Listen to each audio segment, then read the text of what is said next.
testing before investing. Modeling and simulation is a multi-billion-dollar moneymaker, and right now it is what matters.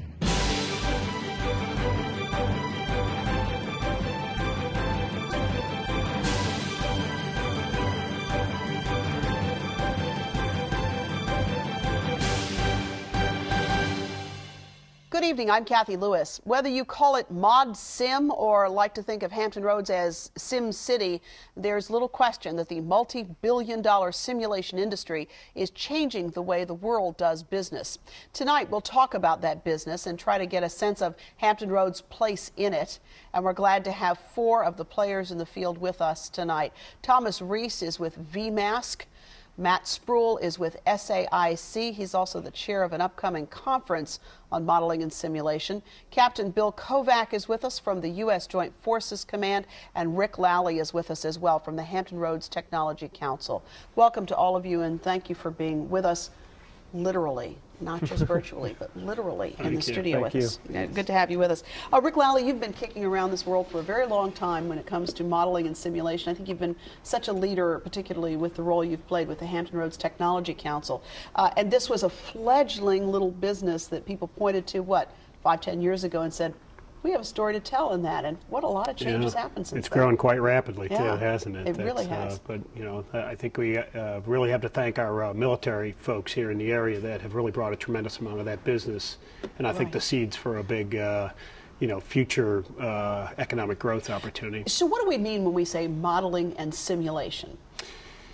Well, basically what we're trying to do is create in a computer a model of something in reality, and you know, as we've talked before, these are truncated things. We do the best we can to make this digital picture of what's going on, and then we get to play out a scenario of some sort, or practice, or do various things with these, and see how making different changes to our environment, the way we act, things like that. See how they affect some kind of outcome that we're trying to control. And when you think about the amount of money and time and effort that goes into either practicing things or training things, training areas of knowledge, you can see where the implications are. Yeah, this is, in fact, you've some folks may be familiar for quite some time. The aerospace and the automotive industries have used modeling and simulation technologies to design their vehicles before they actually make one, so that they can really shortcut the cost tremendously of making mistakes and redesigns and doing over and over, because it costs a lot to physically do things, you know, much more than being able to, you know, simulate them virtually. So where does Hampton Roads stand then competitively as you think about other areas of the company or the country? Clearly, we're not the only ones in this game. No, we're not. But I think, you know, from my perspective, when you look at the stuff that's really being driven by the military, you know, Orlando and Huntsville come to mind as two other principal locations. You know, from my perspective, my guess is Orlando's probably got a little more economic strength than we do. I think we're probably in second place, but in fact we actually have some pretty good connections with each of those areas, and it's really more of a competitive cooperation, more so than I would call it, strictly competitive. Well, it would be nice to have a competitive cooperation with folks in Florida instead of, from a military perspective, always trying to be duking it out with them over something. Captain, good to have you with us today, Captain Bill Kovac. Nice to have you with us here as well. Thanks for having me here. We were thinking about this carrier business. You know how we're sort of duking it out for this carrier. This is a little bit different than that, but still a competitive scenario. Rick Lally talked about the role the military has played, and this is certainly, if you drive along that section of, what is it, 664, I guess it is, over in Suffolk, where you look over to the side, your operation was one of the first that came to that corridor. That's true. That's true. The Joint Warfighting Center is really JIFCOM's training arm, if you will.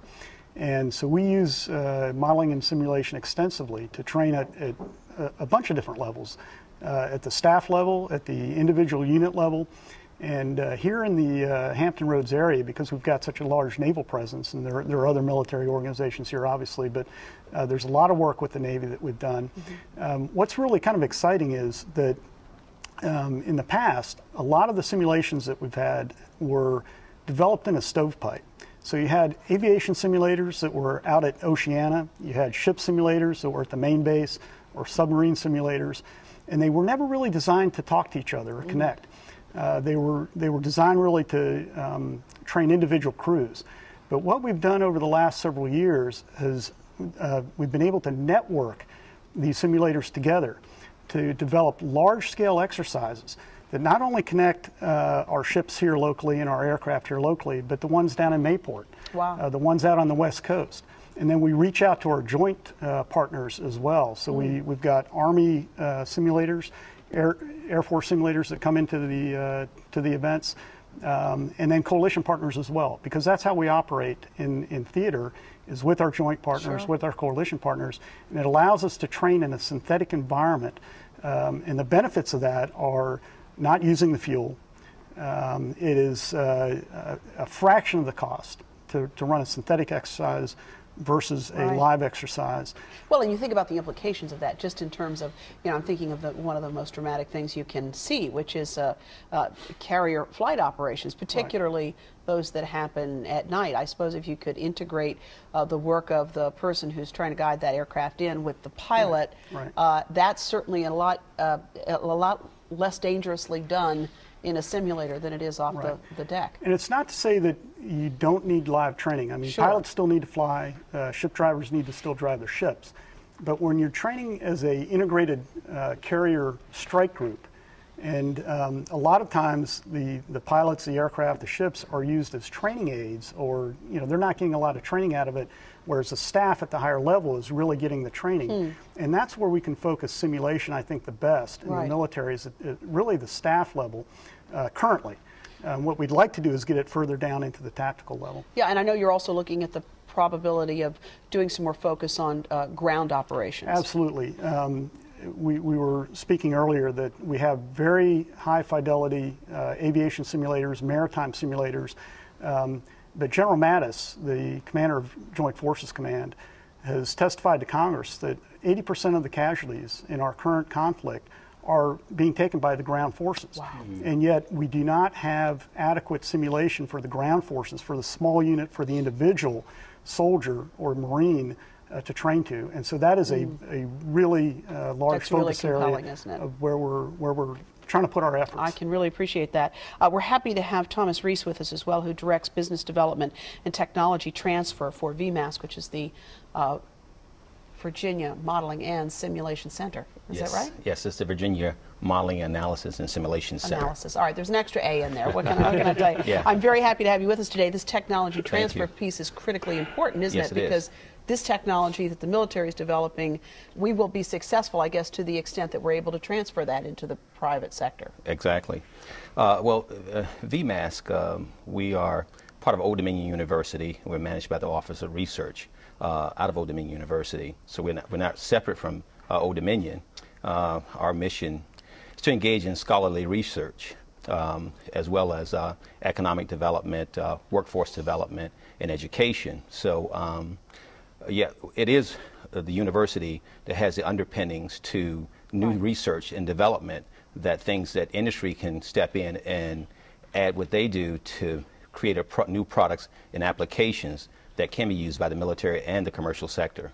I guess the other, I think, really exciting development that's come out of this, particularly for this region, has to do with the establishment of now the first in the nation complete program, post-high school program in modeling and simulation. Yes, we now have that continuum, at least we would say even from K through 12 in some of our two-year universities, certificate programs, but at Old Dominion University, we do now have the undergraduate or full-fledged, fully accredited engineering program in modeling and simulation, as well as a master's and PhD program. So you got bachelor's, master's, PhD all in one place? Yes, we do have it all in one place, and there's no other place in the country.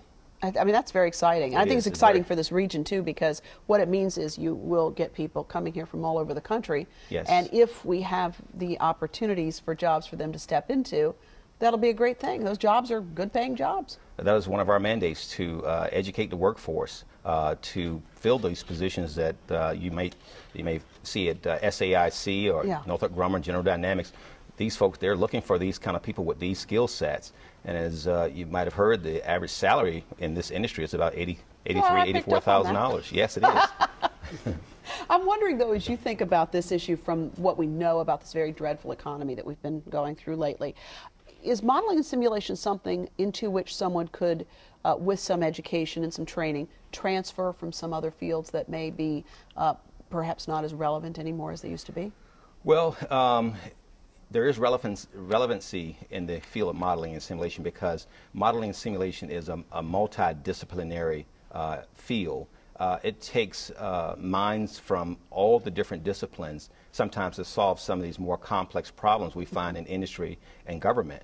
So skill sets from many different disciplines are relevant in modeling and simulation because, again, we are, VMAS, a multidisciplinary research and development enterprise. And of course the whole goal is to improve decision making. Yes. That's kind of the bottom line in it all. We're happy to have Matt Spruill with us today, who is the Chief Technology Officer for Operations Strategy and Training Services Operations for SAIC. Y'all have the longest titles of anybody I know in this business. I love it. It's cheaper than a paycheck. That's right. It's cheaper than a paycheck. Well, there is that, right? Boy, you have a big job before you because you're getting ready to host a major World Conference in Modeling and Simulation in October, right here. We are, and I've been having fun with it for about the last year. It's the ModSim World International Conference and Exhibition. It's going to be out at Virginia Beach Conference Center, 14 through 16 October. And it's really, multidisciplinary approach to the exchange of modeling and simulation research techniques and ideas across a wide variety of topics. We've got 7 focus areas, or what we call tracks. Defense and Homeland Security is one of them, where most other conferences like this focus on either defense or transportation or energy. We bring them all together at one time. Defense and Homeland Security, engineering and science, education and training, which is huge. It's probably our biggest track. Health and medicine, the human dimension, serious games, transportation and logistics. It's a 3-day conference. There's about 80 plus papers that are presented throughout the 3 days. We happen to have 2 things that happen on the day before the conference, one of which is pre-conference workshops where people can sign up and go to workshops on how to integrate model and simulation into high schools, for example, is one of the workshops. Boy, and speaking of high schools, that's going to be so critically important. I know you're really putting a big push on to get young people to be interested in the conference or come to the conference because great opportunities here. We are. We actually we're doing a couple of things with that. Number one, we have a huge student outreach program. We already have 120 students from high school signed up. There's another 40 probably going to sign up here shortly, and we're going to bring them to the conference. They're going to be able to talk to one of our keynotes, which is an astronaut who's actually flown in outer space or space.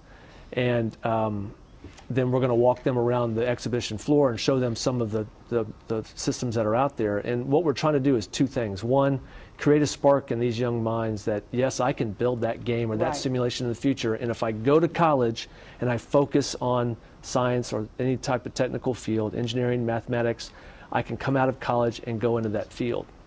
And then we're going to link them up with universities who are going to be there to create those opportunities. That's fantastic. So it's awesome. Plus, we're going to use students from colleges to do our VIP escorts during Senator Warner's summit, which is going to happen on Tuesday afternoon. It's going to be pretty exciting. It's the big ModSim World Conference coming up in October in Virginia Beach, and no better place than Hampton Roads to be hosting that because we are one of the top 3 centers in the country. Is that fair enough, Rick? Do you think we're one of the top 3? Yes, it is. That's pretty nice, isn't it? If you could give this industry what it needs in terms of public support, private support, and all the rest of it, what does this industry need to be the centerpiece or the showcase for this region, the calling card for this region to the rest of the world? Well, I think the ability to make the transition from what we're doing for the military and all this, tremendous technology that's being built up right now, getting that into education, transportation, medical, wherever it finds, in fact, all those, when you get right down to it. I really think that's going to be, there's some work that needs to be done there. And what needs to be done, and is that something that it's the innovation. a policy issue, or is it? I think it's a big innovation piece. It's you've got to have people that are willing to take these ideas and then go in another direction with them. Take a chance that it's going to work out for whatever application that you've chosen. And you don't always know that ahead of time, right? I mean, there's a lot of uncertainty. It's going to take, somebody's going to have to want to shoot the moon to do this. There's going to have to come up with some money to fuel it. And quite frankly, it's not, government directed, government supported isn't the way, the state stepping in, making a strategic investment would be nice, but it really needs to have, some sort of folks that are willing sector. to take and run with this, take the chances, try to make something where. Where right now it's not obvious that there's a huge opportunity. Interesting. Maybe. Thomas Reese, same question to you. What do you think needs to happen? I think I could tag right along with Rick in some areas, but one thing we see is government really embracing it as a true discipline, at a minimum, but also seeing this as a decision support tool for decision making.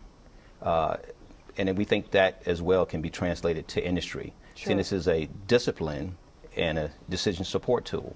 And certainly if you think about the implications for disaster response, you think about the implications for any number of issues, sea level rise. There are so many of them, traffic. We don't have any of that around here, do we? There are so many interesting implications of modeling and simulation for that kind of thing that would really be effective and, I think, impactful for people to see and experience and understand. Sometimes it gets a little esoteric and ethereal, and so you can really see how it plays itself out on the ground, which is why we come back to this issue of, and this really compelling statistic you talked about a moment ago, Captain, about the numbers of injuries that are happening on the ground and the potential of this technology to reverse those or to change those numbers. It's pretty amazing when you talk to an airline pilot. Almost all of their training, a regular airline pilot, is conducted in simulation. The simulation is so good that they can actually get their qualifications through simulation, and the first time they actually take off in an aircraft and land an aircraft, they will have a back end full of passengers for the very first time because all the training is so good in simulation. And that's what we want to create in the joint training environment. Our focus being, of course, joint from Joint Forces Command, but really create that in a training environment, not only for the aviators and the our sailors, but for our soldiers and Marines. And that's really what we need to get at, is to make it realistic. So they don't know what is the difference between perhaps an avatar that they're interacting with and a role player who happens to be live. I guess the thing that, and I'm not going to put you in a position of responding on behalf of the Defense Department, do not worry, but just as an observation, when we hear all of these conversations about bombers that services don't want and all of the equipment that we hear these incredible controversies about from a budgetary perspective, and then you hear what you just said about this 80% figure, 80% of the injuries and casualties are on the ground. Right.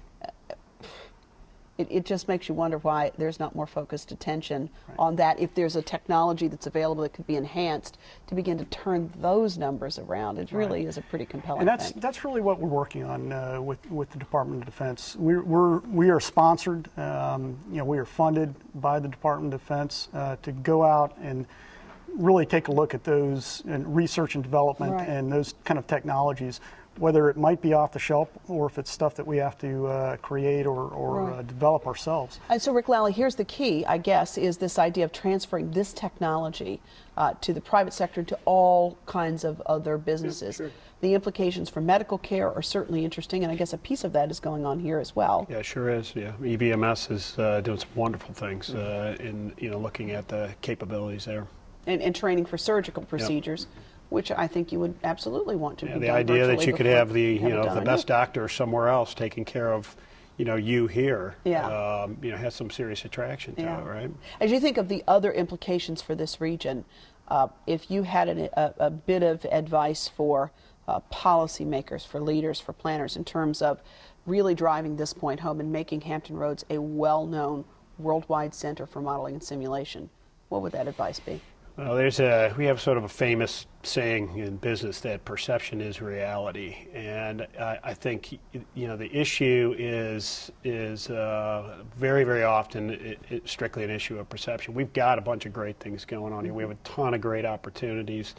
I think we've got to focus on these things. We got to be able to take that message out to the world, and that's part of what we're trying to do with this conference, sure. right? Is take that Well, message you're out going to to the bring world. people from What's all going over the on? world to this region, and that alone will impress them about the importance of the region. Internationally as well. Yeah, It is. And it starts to feed on itself. And I mean, once you get the ball rolling, there's business here. You've got innovation going on. We get ourselves a killer qualified workforce, out of our youth, and we can really generate a heck of an economy here. We've got a great situation here in Hampton Roads, and the reason I say that is because we've got legislative backing. Yes. Warner, Forbes, Scott, at the state level, Cosgrove. Fred Quayle. Right, Chris and then Jones. you couple that with we've got government, and led by JFCOM, but you've got NASA. You've got all the services, Fleet Forces Command, Air Combat Command, the Army with TRADOC, and then you put into that play, you've got a whole bunch of industry supporting them. Right. And then you've got the educational aspect where you've got the full gamut of M&S. We're fortunate to have all that in one place. No kidding. As well as local government, the local cities. If we could learn Economic if we could development. figure out how to harness the power of everything I just told you there, Right. this place would explode. I think that's a fact, and that's it's all here, folks, and we just have to kind of figure pieces of that out, and certainly bringing folks from all over the world here will be one piece of that. I was struck by your mention of Congressman Forbes, and I thought he came up with an idea, I don't know, maybe 6 months, a year ago. He is an innovation guy in that, he's the one of those who said in Congress, look, let's put a kind of a MacArthur Prize deal, let's put a big bunch of money together. Whoever comes up with a way to make this happen in terms of a lower mileage car, or a higher mileage car, I should say, will get the prize money. That's, I think, pretty innovative, and if we can come up with that same level of creativity in terms of driving innovation, that will make a tremendous amount of difference. And then, as you point out too, this idea of having, it's one thing to have the opportunity, but you really do have to have a trained workforce ready and willing to step into that breach. Definitely, yes. We have to have that trained workforce, because without it, we cannot get the job done. We need those people in these key positions to take this technology and put it into play. Well, we'll wish you great success doing that. To all of you, thank you for being with us. Thomas Reese from VMask at Old Dominion University. Thank you for being with us. And that's the sign you see over travel to Suffolk. You'll see it over on the right-hand side of the road. Matt Sproul, boy, best of success with the big conference. Thank Hope you. everybody's hotel rooms work out okay and all the meeting rooms are the way they need to be. That's a big old headache, but I know you've got it under control. Captain Kovac, thank you for being with us. I'm really hopeful we'll get that ground technology Thank you, Kathy. soon. That's pretty compelling. And Rick, thank you for being with us, for all the good work you Always continue happy to to. do Thank and you. have done for a really long time with the Hampton Roads Not done Technology yet. Council. The chairman emeritus, that means you've been at it a while. Means and I that get to too choose what I is a get. title that you get without the money. I know. Right, That's exactly. That's a fact. Well, thanks to all of you for being with us. We'll check back with you and see how things are going. And I'll be back in a moment with a final thought. Modeling and simulation holds great promise for Hampton Roads. ODU's foresight in establishing the first full ModSim degree program from bachelor's to master's to PhD is a sparkling accomplishment. What's not to like about training people for jobs that pay in the range of $80,000 a year? And with that, I think we just lost all the folks behind the camera because they're running across the street to try to sign up for those jobs.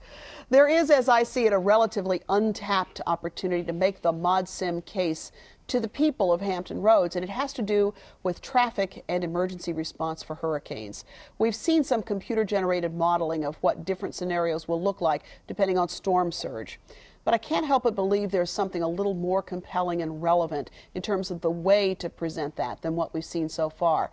To help us really understand the impact of sea level rise and what it'll mean in case of a major weather disaster, we'll need graphics a little more lifelike than those we've seen in the demonstrations to date.